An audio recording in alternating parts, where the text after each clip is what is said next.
찬양 바로 들어가겠습니다. 이렇게 귀한 시간 우리가 모여서 대단히 참 멋집니다.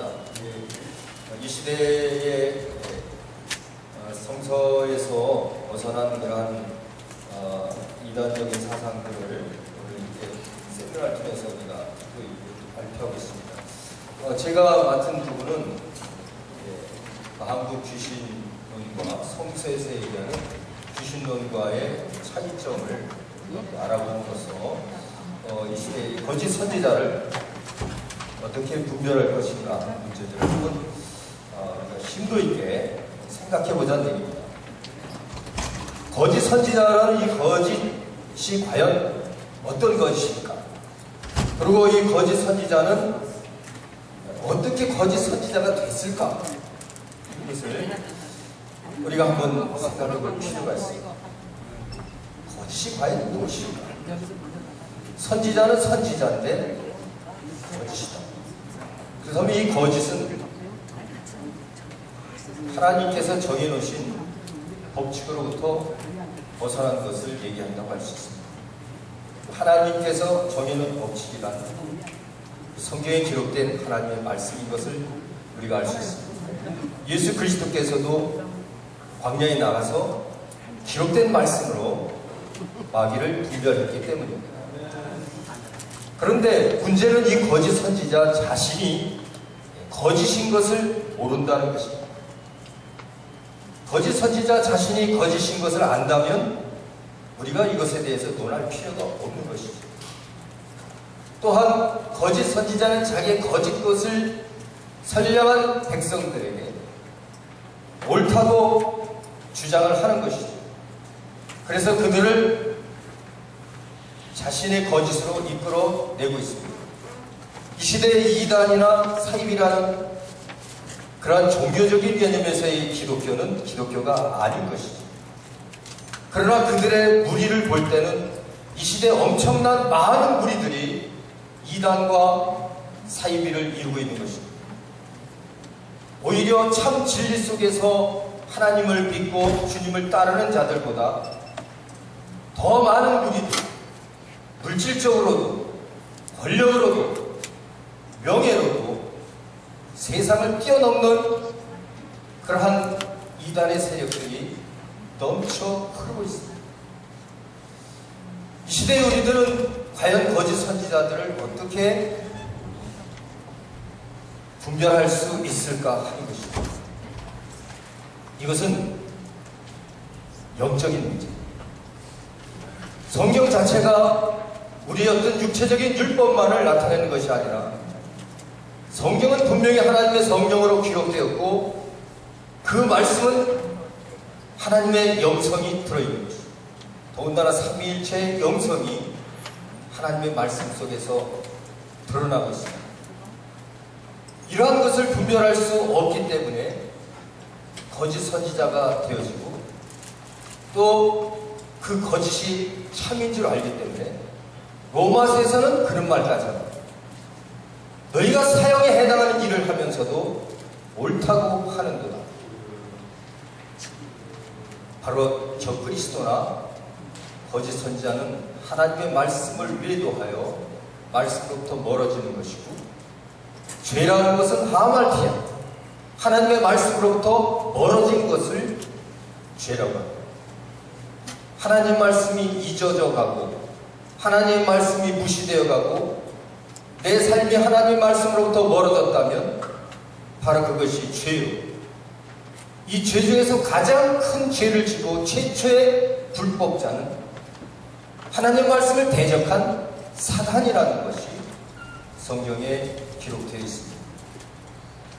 그가 하나님과 동등되려 하고 구름 위에 자정하여 하나님처럼 높아지려 했던 그가 아예 화강석사일을 왕래하던 물론 에스겔서에서 두로 왕의 비유와 이사야서 14장에서 나타난 그 바벨론 왕의 그 완강함이 바로 사탄의 성품과 동일하다는 입장에서 비유로 그것을 말씀한 것이지만, 그러나 그 천사장, 그가 이 땅에 내려 찍혔을 때 그것을 떨어진 계명성, 다시 말해서 사탄이라고 말하는 것이죠.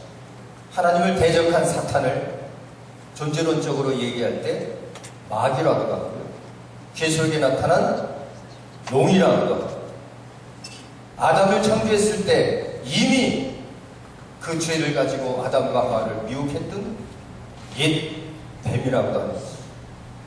이 땅에는 바로 악한 영과 하나님의 영이 존재하고 있고요, 하나님 나라가 아닙니다. 그렇기 때문에 영적인 분별이 없이는 이 땅에 진정한 그리스도, 다시 말해서 하나님의 영적인 백성들이 살아남을 수 없는 것이죠. 하나님의 말씀, 다시 말해서 말씀이 육신이 되어 오신 예수 그리스도께서 우리 안에 있으면 생명이 있고 없으면 생명이 없는 것입니다. 내가 아무리 성경 지식을 가지고 있고 성경을 잘 해석했다 할지라도 내 안에 예수의 영이 있어야 생명이 있는 것입니다. 예수의 영이 없으면 생명이 없다는 것은 하나님으로부터 멀어지는 것이요, 하나님은 의요, 길이요, 진리요, 생명이기 때문에 하나님부터 멀어진 자, 다시 말해서 말씀으로부터 멀어진 자는 생명이 없는 것입니다. 그렇다면 이 시대에 귀신이라고 칭하는 악한 영이 있다. 구약 성경에는 귀신이라는 단어가 나오지 않습니다. 구약 성경은 다만 악령이라는 단어로 나오고 있죠. 일례로 사울 왕이 하나님의 말씀으로부터 멀어짐으로 하나님 말씀대로 순종하던 천사는 떠나가거든요. 오히려 불순종하는 타락한 천사, 그 악령이 사울에게 심차게 임하는 것을 볼 수 있습니다. 거짓 선지자냐 참 선지자냐는 그 안에 성령 충만하느냐 아니면 악한 영으로 충만하느냐에 달린 것입니다. 이 세상에는 영적인 존재가 있는데요, 많은 생명체가 있습니다. 식물도 있고요, 짐승도 있고, 또 사람도 있고, 미생물이라는 박테리아, 유용한 곰팡이도 있고요, 여러 살아있는 생물들이 있습니다. 그 중에서도 영적인 생명이 있으니 바로 우리와 같은 사람입니다. 하나님이 사람을 창조하실 때 하나님의 형상을 따라 그 모양대로 지었다 했습니다. 그 형상이라는 것은 곧 영입니다. 영적인 현상. 생기를 넣으사 생명이 됩니다. 르하우, 큐누마, 하나님의 호흡, 하나님의 생기가 우리 안에 들어가니 하나님의 생기로 움직일 수 있는 생명, 네페시, 우리의 소울, 우리 영혼이 된 것입니다. 그렇다면 이 우주 속에 살고 있는 우리 모든 생명체 중에 인간만이 영적인 교류를 할 수 있는 유일한 생명체다. 인간은 짐승과 교류할 수 있는 육체가 있고 신과 교류할 수 있는 영혼이 있습니다. 바울은 이것을 겉사람과 속사람으로 나누고 있는 것이죠. 우리 속사람은 영과 교류할 수 있는, 하나님과 충분히 교류하고 성령으로 인침받을 수 있는, 하나님의 성전과 같은 역할을 할 수 있는 귀한 하나님과 교류하는 그러한 생명인 것입니다. 우리 겉사람은 짐승처럼 볼 수도 있고 들을 수도 있고 느낄 수도 있고 같이 꼬리를 흔들듯이 우리가 마음을 흔들어 줄 수도 있는 것이죠. 그러나 육에 속한 자는 사망이고 영에 속한 자가 생명이다. 우리는 인간으로서 짐승처럼 살아갈 것인가 아니면 인간의 인격이라는 것을 통해서 인본주의적으로 우리를 창조하신 신을 잃어버리고 인본주의적으로 살아갈 것입니다. 아니면 하나님을 알고 하나님의 깊은 뜻과 내 영혼의 주인이 되신 그분을 알고 살 것입니다. 유일하신 참 하나님과 그의 보내신 자 예수 그리스도를 아는 것이 영생이다. 우리는 영원한 생명을 가질 수 있는 것이지 이 겉사람을 통해서는 아무도 영생에 이를 수 없는 것입니다. 그 일례로 구약시대 때 하나님의 아들들이 이 내적인 영적인 사람들이 사람의 딸들 영혼으로 살 수 없는 육체의 사람과 결혼함으로 육체가 됩니다. 이들의 내피림은 120년이라는 그 시간이 지나면서 완전히 물로 쓰림을 당했죠. 물의 심판인 것입니다. 말씀 중심의 노아의 8 식구에게는 그 내피림, 영적으로 죽어있는 그들은 짐승과 같은 자예요. 하나님 짐승과 같은 그 사람을 다 물로 쓸어버렸습니다. 이 사람들은 하나님이 그를 부정하기 때문에 쓸어버린 것이 아니라 세상 사람들은 여호와 하나님을 믿지 않는 이유를 그렇게 얘기합니다. 하나님은 무자비하십니다. 사람들을 어떻게 물로 쓸어버립니까? 그래서 하나님을 믿지 않겠다고 이렇게 겉사람으로 얘기합니다. 영적인 사람은 아니죠. 우리 속이 살아있는 사람은 하나님께서 남아있는 우리 영혼을 살리기 위해 육체의 것을 포기한 것입니다. 고름이 생기고 암이 걸렸을 때는 그 암을 수술해버리고 잘라버리는 것이 옳은 것입니다. 내 살이었을지라도 아담의 세포였을지라도 여러분과 저는 아담의 세포 아닙니까? 아들딸 떨어져 나온 세포인 것입니다.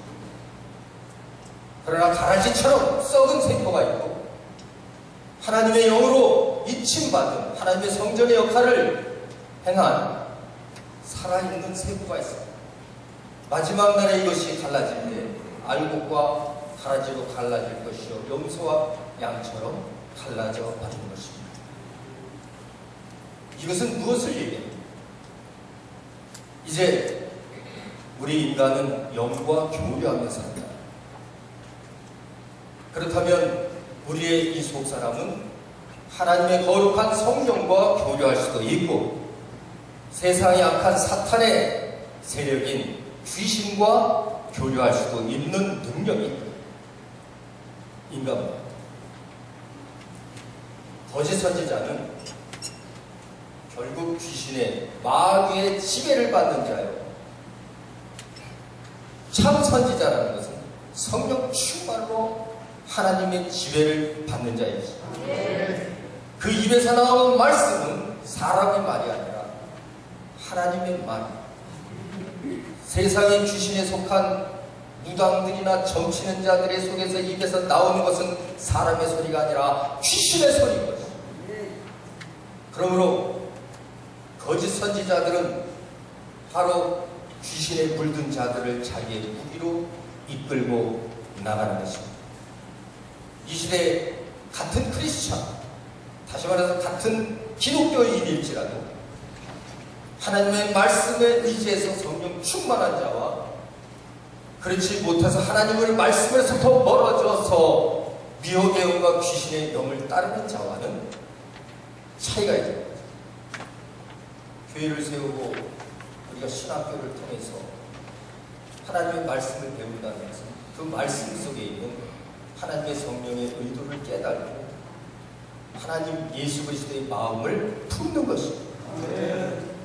자, 오늘 제가 발표하려고 했던 것은 이 시대 한국 귀신론이 과연 성경에서 얘기하고 있는 이 말씀 중심의 귀신론인가 하는 것을 비교 검토해 봄으로써 한국 귀신론이 얼마나 잘못됐는가를 우리가 알고 또 그렇게 동양적인 한국 귀신론을 가지고 신학적으로 사용하고 있는 그러한 집단, 그러한 교단이 있다면 이것은 분명히 잘못된 이단성이 있는 집단이라는 것을 우리가 인식해야 하겠다 하는 것입니다.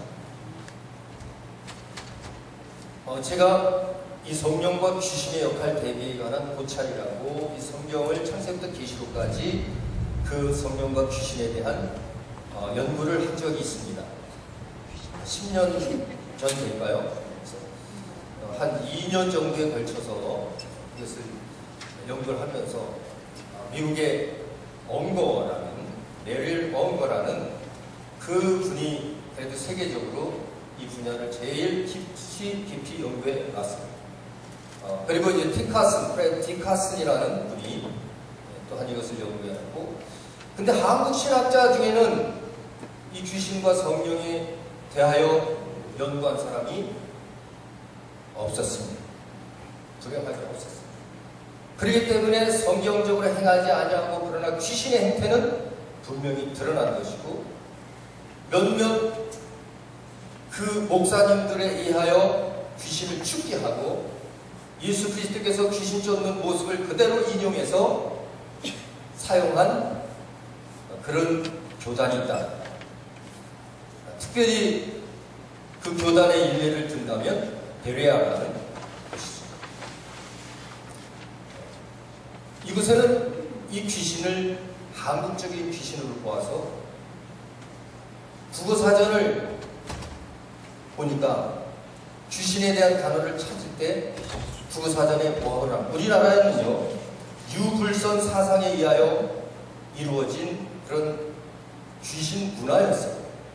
기독교가 들어오기 전까지는 분명히 우리나라의 문화는 유교적인 문화요, 불교적인 문화요, 도교적인 귀신 문화입니다. 모든 사람들의 귀신의 영향력을 받고 살았다. 그러나 기독교가 1860년대쯤 아펜젤로와 언더우드에서 들어오면서 이제 기독교 정신으로 말씀 중심으로 바뀌기 시작한 겁니다. 그렇기 때문에 그 이전에 정리되었던 모든 용어나 단어들은 다 그러한 유교, 불교, 도교 사상에 나타난 단어들을 해석한 것이었다. 그래서 국어사전에 귀신을 찾아보면 죽은 자의 영혼 이렇게 나옵니다. 죽은 사람의 영혼이라.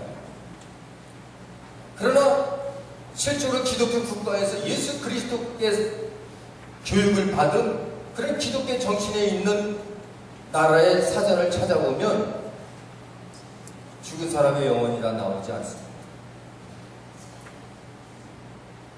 이것은 생명이 없는 영이라는 거예요. 다시 말해서 사탄이 떨어졌을 때, 그 영, 악한 영이 떨어졌을 때, 계시록 12장에 보면요, 이 용이 그 사탄을 비유하고 있잖아요. 하늘에서 떨어지는 모습, 예수 그리스도께서요, 하나님 말씀부터 멀어진 것을 비유로 얘기할 때 하늘에서 떨어졌다고 비유하는데, 그 옛뱀, 그 용이 떨어질 때에 이 꼬리로 하늘의 별을 3분의 1을 휘 잡아서 떨어지는 모습을 여러분 계시록을 통해서 봤을 것입니다. 이건 연구를 하지 않으면 이 부분을 심도 있게 볼 수가 없어요. 이 별이라는 자체가 사자를 의미하고요. 떨어졌다는 것은 타락한 사자, 타락한 천사들을 얘기합니다. 그렇다면 하늘의 3분의 1이 별이 떨어졌다는 것은 이건 이미 천사 중에 타락한 천사가 있다는 거죠. 그 유다서 1장 6절 말씀에 보면 정확하게 나타나 있습니다. 히브리서 1장 14절을 보면 천사는 하나님이 부리시는 영, 하나님이 부리시는 영으로서 구원 얻을 후사들을 도우라고 보내심이 아니며 자기 위치가 있는 것입니다. 이 떨어진 별들에 보면 그 자기 위치를 이탈합니다. 다시 말해서 하나님께서 정해놓은 섭리, 하나님의 말씀으로부터 멀어진 것을, 바로 그것이 귀신이에요. 그 영이 인간과 접했을 때 그러한 속성을 그대로 드러내요. 하나님의 영이 우리에게 들어오면 그 속성을 그대로 드러내서 하나님의 마음처럼 돼요. 말을 해도 하나님이 말하는 것처럼, 봉사를 해도 하나님의 힘을 얻어 하는 것처럼 하라. 바로 성령이 하시는 거죠. 그런 자가 말할 때는 그 말이 성령이 교회 하는 말처럼 나오는 거죠. 귀신이 들어가서 행하는 말과 하나님의 영이 들어가서 하는 말은 반대인 것이죠. 결국 거짓 선지자라는 것은 귀신이 들어가서 그 말을 하기 때문에 자신도 그와 똑같은 속성의 사람이 되어버린 것이죠. 성령의 사람은 하나님의 성령의 취함으로 그 성령과 똑같은 사람이 돼서 주를 위해서 목숨까지 바치는 것이고, 나는 죽으나 사나 주님의 것이거든. 하나님의 성령이 임한 것이요, 성령이 임하니까 예수를 주라 시인하고 하나님을 아버지라고 고백할 수 있는 것입니다. 그러므로 우리는 이 영적인 문제들이 얼마나 시급한가.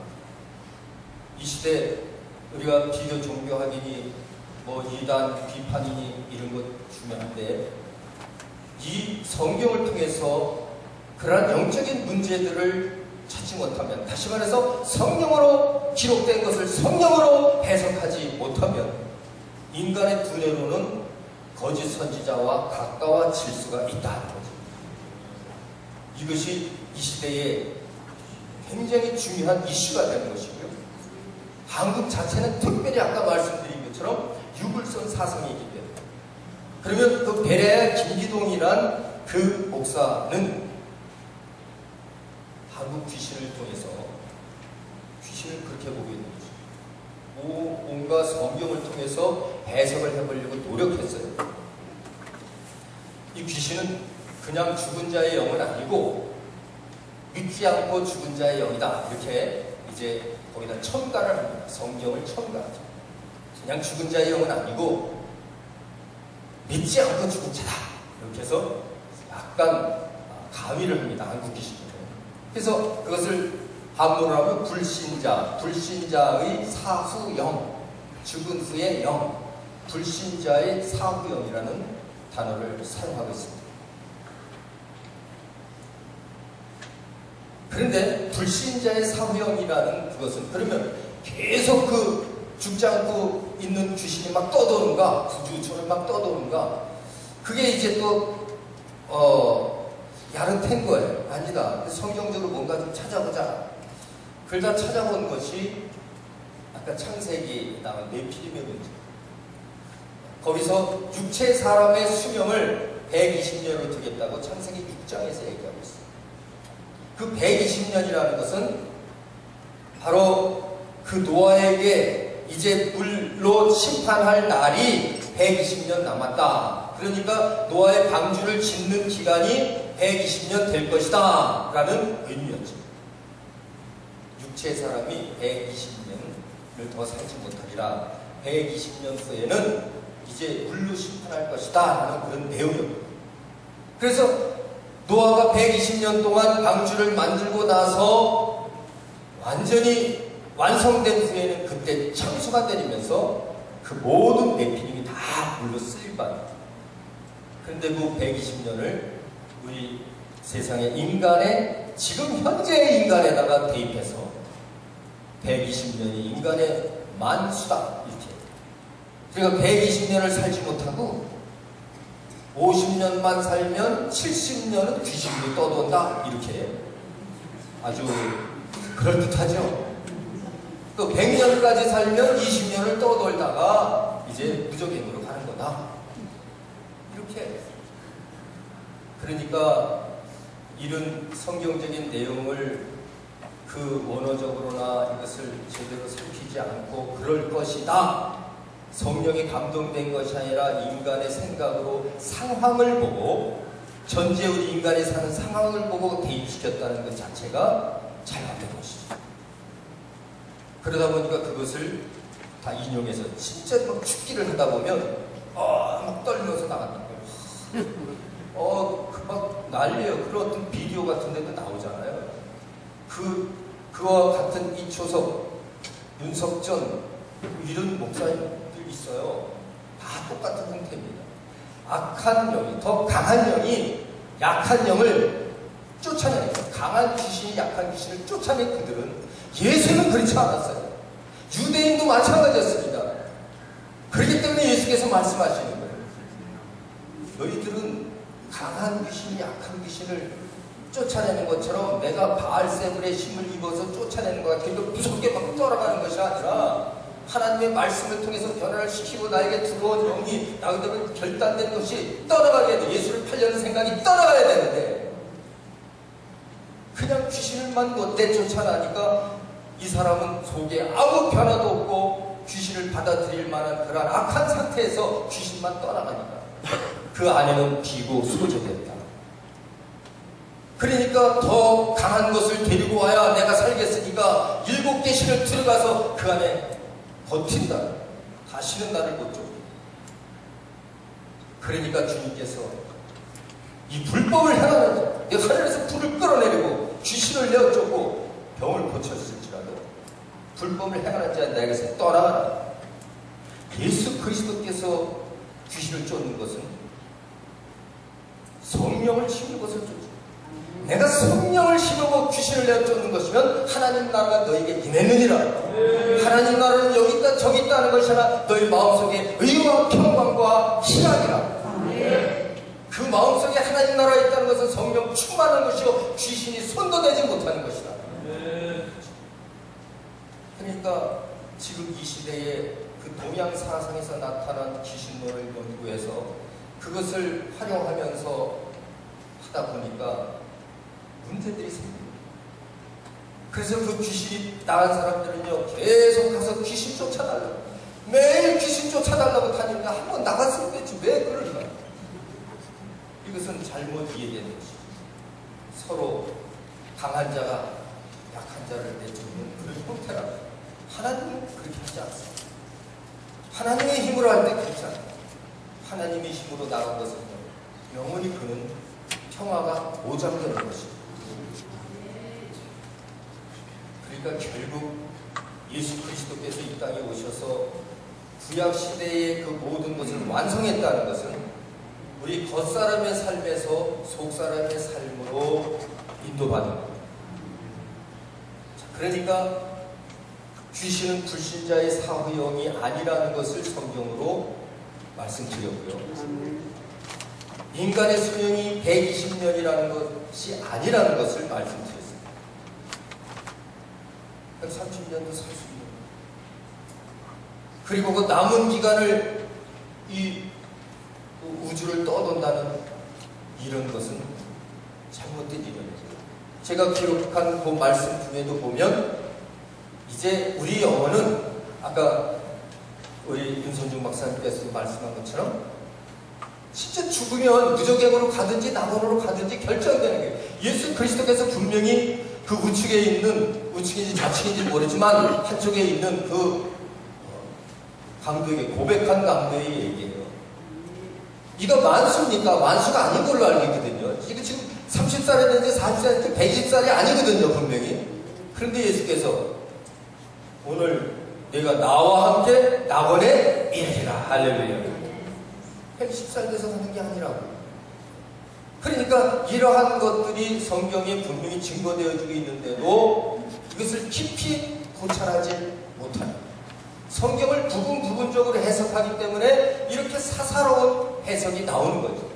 성경은 창세기부터 계시록까지 온전히 유기체적으로 이루어졌고 우리 피가 이 머리부터 발끝까지 똑같은 피가 흐르듯이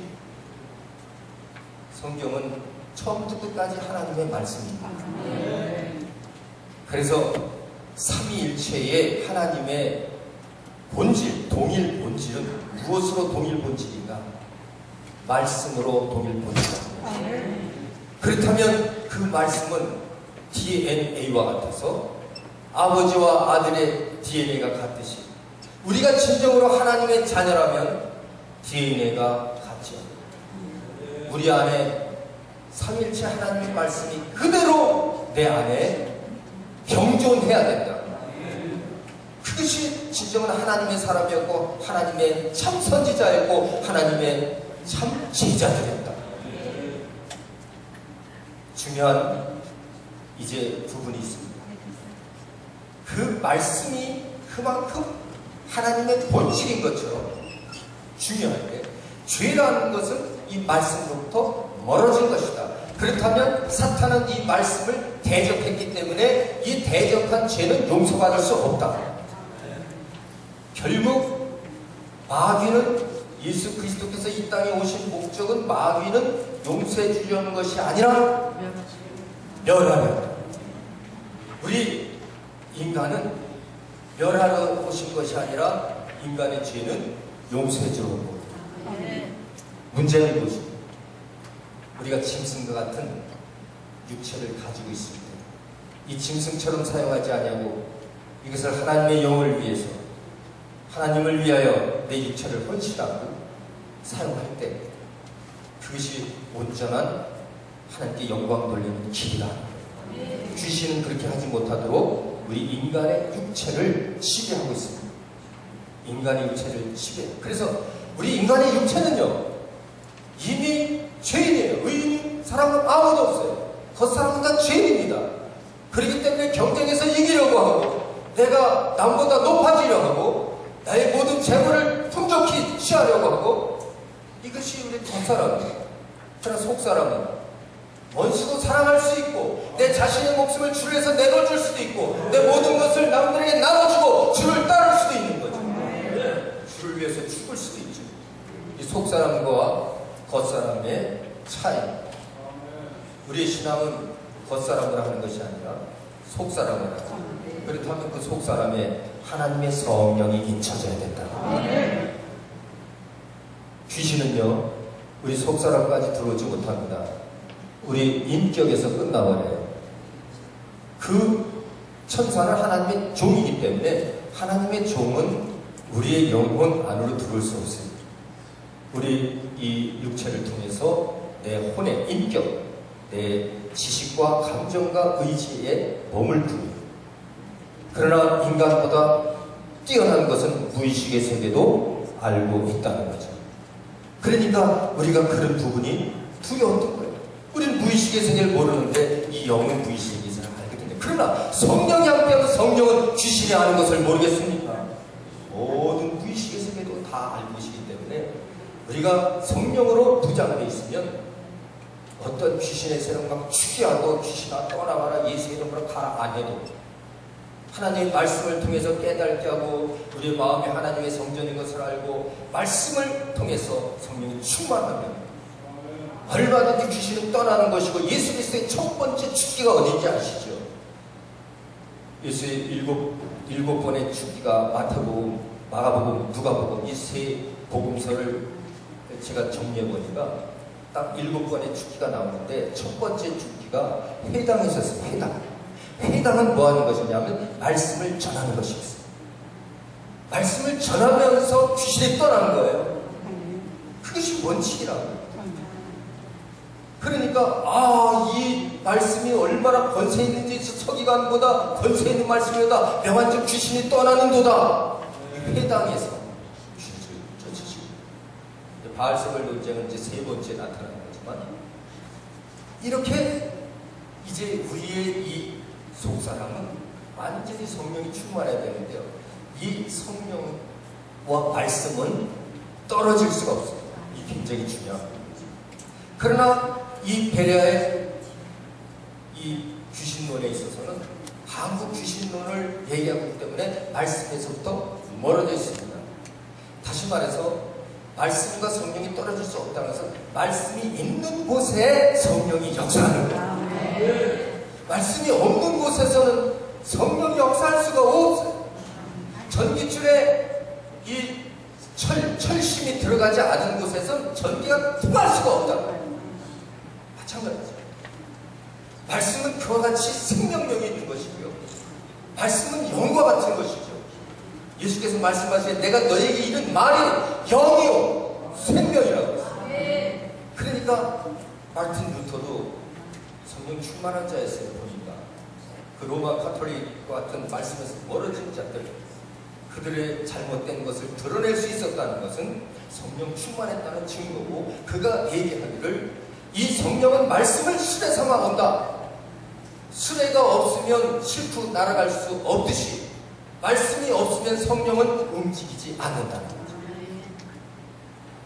그러니까 성경의 말씀이 기록되어 있기 때문에 성경 속에서 우리가 성령 충만해질 수 있는 것이고, 예수 그리스도의 입에서 나오는 말씀을 할 때 엠마에로 가던 두 제자가 뜨거워졌다. 이것은 성령 충만입니다. 저는 그 논문에서 그 두 가지를 얘기했습니다. 말씀은 성령을 부르고, 우리 육체 겉사람은 귀신을 부른다. 그러므로 우리 겉사람으로 신앙생활하는 것이 얼마나 무서운가. 이것은 사망이라. 의인은 없대. 한 사람도, 제 자신도 겉사람은 의인이 아닙니다. 그렇기 때문에 우린 썩어져가는 겉사람은 예수 그리스도의 십자가에 못 박혔을 때 이미 박혀버린 것입니다. 너 모든 것을 부인하라는 것, 겉사람의 것을 부인하라는 것, 그리고 자기 십자가를 지라는 것은 그렇게 내 겉사람의 것을 버리고 이 속사람의 주님과 연합돼서 주와 함께 가라는 거죠. 그런 자는 귀신이 손도 대지 못한다는 거예요. 우리가 귀신을 쫓아달라고 다닐 필요가 없는 것이고, 귀신을 쫓아달라는 것은 이미 내가 정욕의 사람이라는 뜻이에요.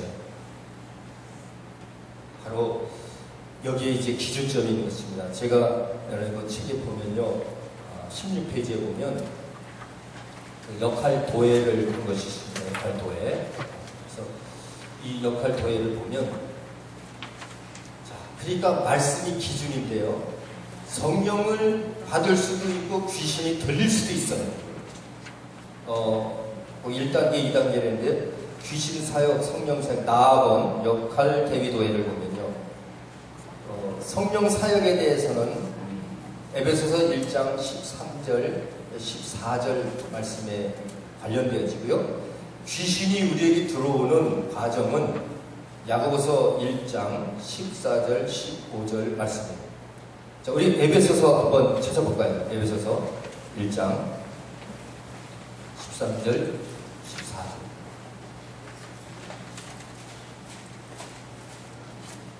에베소서 1장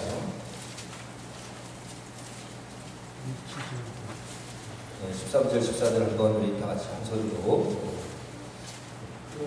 시작. 그 안에서 너희도 진리의 말씀 곧 너희의 구원의 복음을 듣고 그 안에서 또한 믿어 약속의 성령으로 인치심을 받았으니 이는 우리의 기업의 보증이 되사 그 얻으신 것을 속량하시고 그의 영광을 찬송하게 하려 하심이라. 자, 여기서 보면요, 제일 처음에 진리의 말씀 곧 구원의 복음이죠. 이 말씀을 들었을 때 그 안에 믿음이 생기고, 믿음은 말씀을 들으면서 나는 거잖아요. 믿음이 생기고 그 믿음 속에 약속의 성령으로 인친다. 그 말씀이 있는 곳에 성령이 임하는 것입니다. 믿음 없는 곳에 성령이 인칠 수가 없는 거죠. 그 믿음은 곧 말씀과 직관되는 거예요. 믿음 밖에는 이런 주가 없느니라 해서 말씀을 들은 것 외에는 이런 주가 나갈 수 없느니라 그 얘기죠. 결국 이 성령을 달라고, 성령을 보내달라고 주여 주시옵소서, 주여 주시옵소서 5시, 6시간 한다고 오는 것이 아니고 육체의 소욕을 버리고 하나님 말씀을 의지해서 내가 주님 죽으나 살아 주님의 것이로다. 바로 하나님의 말씀이 내 안에 임할 때 성령이 임하는 것입니다. 할렐루야. 그러한 자들에 의하여 귀신이 떠나간다. 이런 말씀을 통해서 귀신이 들어오는 것은 반대죠. 야고보서는 우리가 다 아실 거예요. 욕심이 잉태한즉 죄를 낳고 죄가 장성한즉 사망에 이르니라.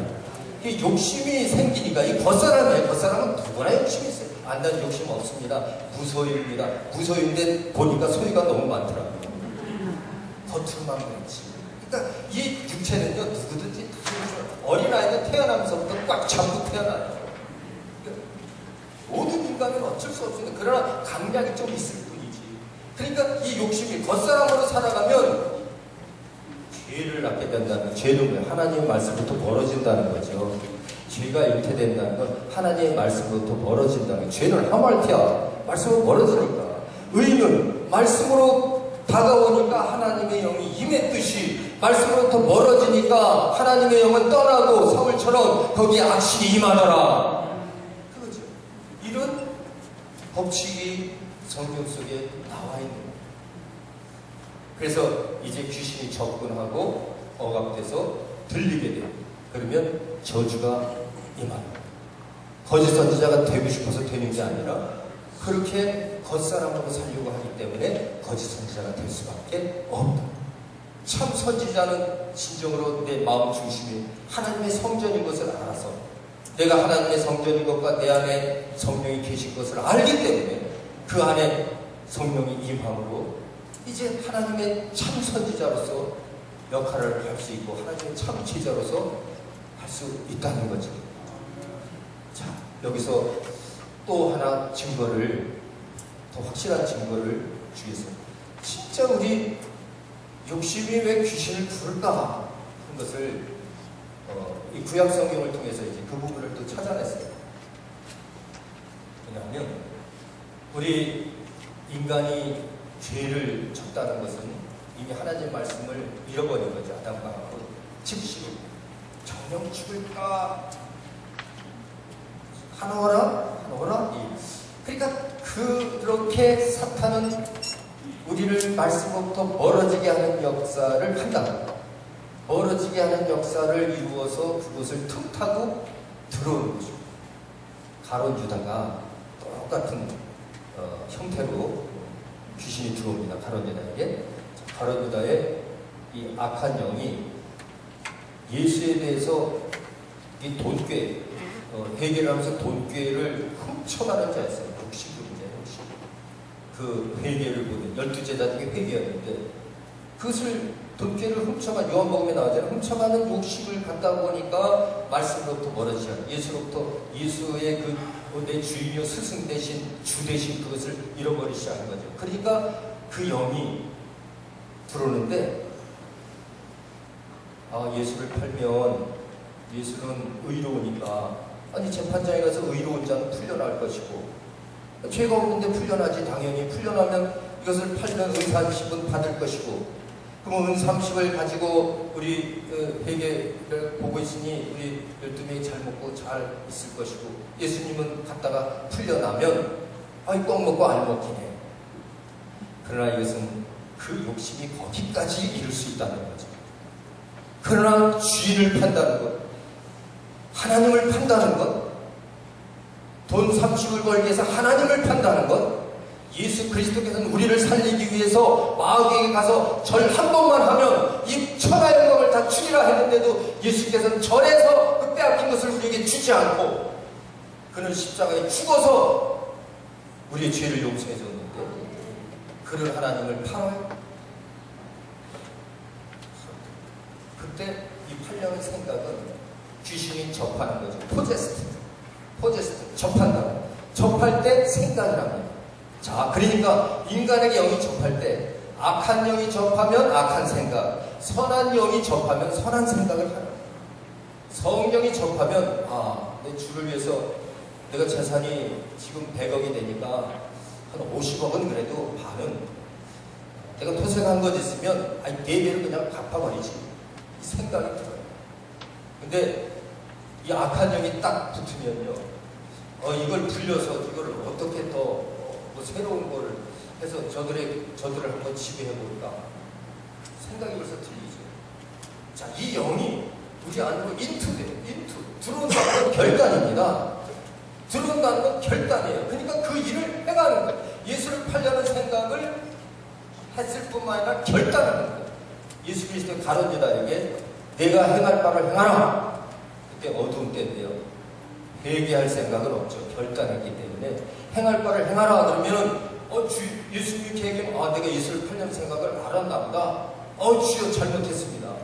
그게 아니라 그래요, 가지요. 밤에 자기 할 바를 하고 나가더라고요. 그래서 횃불 들고 예수 찾으러 가서 내가 키스하는 자가 주님 예수다. 차가 가잖아요. 이 영의 침투 방법이요, 그렇게 바로 그처럼 욕심을 통해서 이 간음도 마찬가지고 이 도적도 마찬가지입니다. 이 악한 영이 내가 그 간음을 좋아하는 속성을 가졌으면 간음하는 영이 계속 그 생각이 나요. 이게 딱 인투되면요, 결단을 하면요, 시간만 나면 어떻게 결정을 하는 거예요. 살인도 마찬가지예요. 지금 이 세상에 살인자가 없고 간음자가 없습니까? 많잖아요. 그게 악한 영들의 역사라고요. 모르는 거죠. 자신들은 거짓 선자가 자기 거짓 선자인 거 모르는 것이죠. 그들은 모르는 것이죠. 강도들이 하는 소리가 있다는 게 살인방입니다. 내가 좀 살인을 해도 양심적으로 나 2명밖에 안 죽였는데 너 10명이나 죽였냐? 이게 말이 됩니까? 이게 그 영이 접하니까 그렇게 양심도 화인받는다는 거예요. 여기 디모데전서 4장 1절 말씀입니다. 성령님께서 밝히 말씀하시기를 어떤 이가 마지막에 믿음을 떠나서 귀신의 영과 비옥의 영의 가르침을 받으리니 저희들은 양심이 화인맞은 자들. 양심이 화인맞아서요, 이것이 내 양심인지 아닌지도 모르고 그것을 감행한 양심이 화인맞아버리면 그것이 바로 사입입니다. 바로 거짓 선지자들 역시 마찬가지입니다.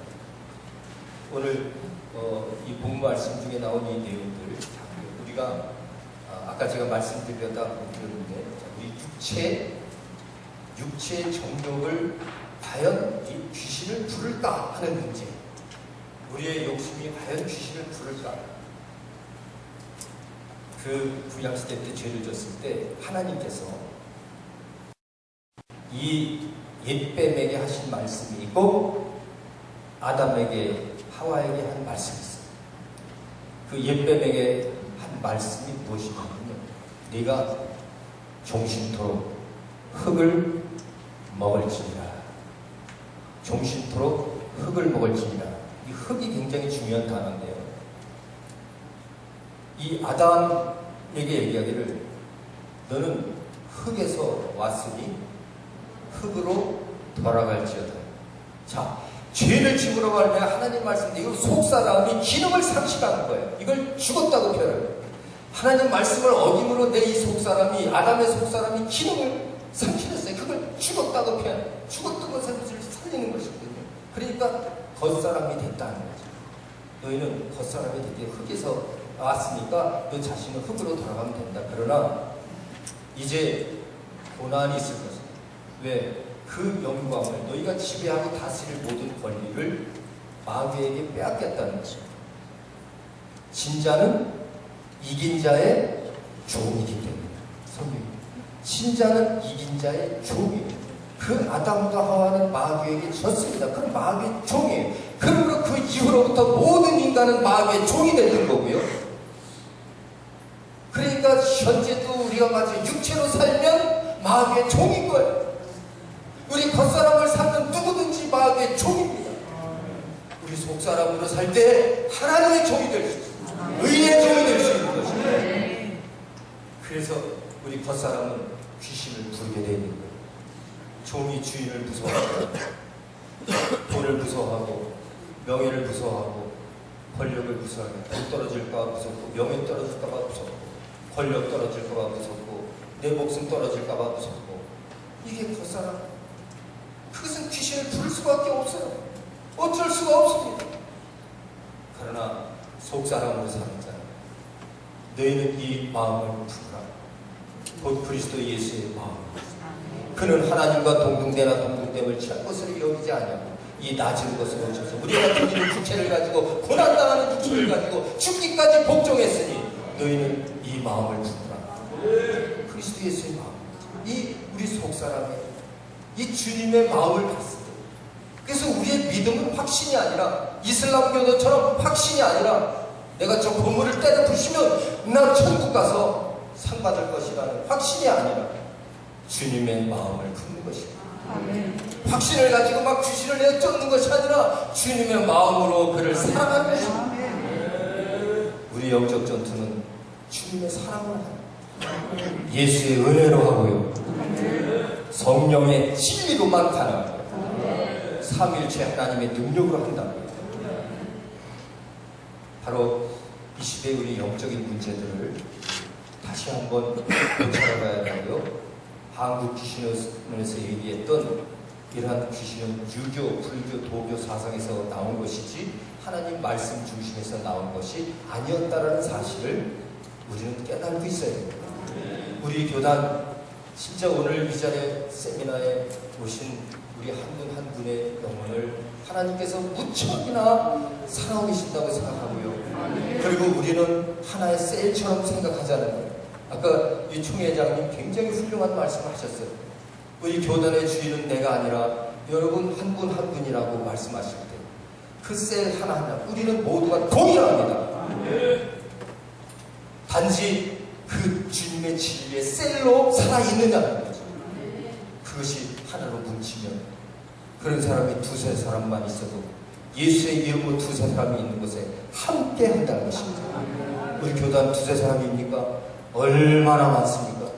우리 한 분 한 분이 다 그런 마음을 가졌다면 한국을 뒤집어 엎을 수 있고 이단의 세력들을 색출할 수 있는 거예요. 요새 유튜브를 보면요, 뭐 신천지에 대한 거, 귀신 쫓는 내용들, 나머지 많은 그 이단들의 세력들 그 말씀 가지고 다 강론했어요. 이 말씀 어떻고 저런 말씀했는데 그 안에 영성이 없더라. 하나님의 이 영성이 없더라. 우리가 신성을, 너는 하나님의 신성에 청해하라 그랬어요. 하나님의 신의 성품에 청해하라. 그 우리는 이제 신적인 존재들로서 하나님의 말씀 받은 자를 신이라 하였거늘 너희가 어째 나를 참나마다 하느냐. 예수께서 말씀하잖아요. 우리 영적인 존재인 것이고요. 우리 기독교는 육체적인 모든 일들은 서로 용서합시다. 그리고 관용을 베풀자고요. 육체적으로 나한테 원수 같은 게 있고 내가 행하려고 하는 것을 저 사람이 방해했을지라도 사랑하자고. 속사람이 진리라면 그렇죠? 속사람이 진리. 여러분과 저는 속사람이 하나님의 성령으로 충만해야 되라고 봅니다.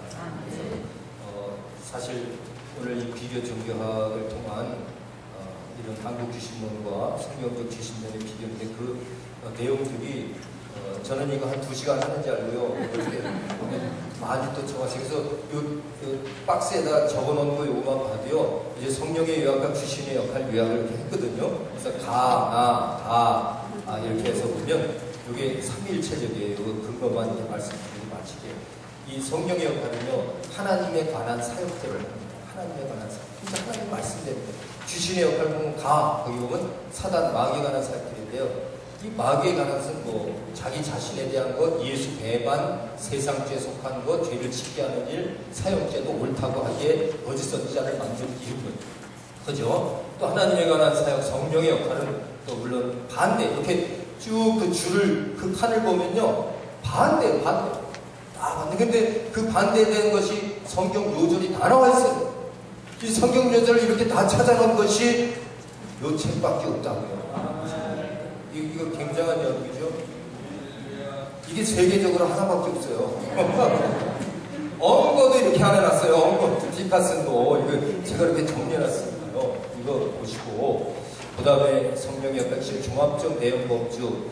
요거는 이제 여러 사람들이 그 마귀론과 귀신론, 또 성령론 이것을 한 아주 유명한 학자들의 내용들을 쭉 연합해서 성경에 나온 것만, 안 나온 것도 얘기할 수 있으니까 성경에 나온 것만 정리를 해서 이렇게 역할이 반대라는 것을 기록해 놨습니다. 그래서 이거를 이렇게 좀 읽어보시면 조금 도움이 될 수도 있을 것 같습니다. 그래서 시간이 딱 이제 5분을 남겨놔야 시간이기 때문에 정확하게 여기서 마치도록 하겠습니다. 감사합니다.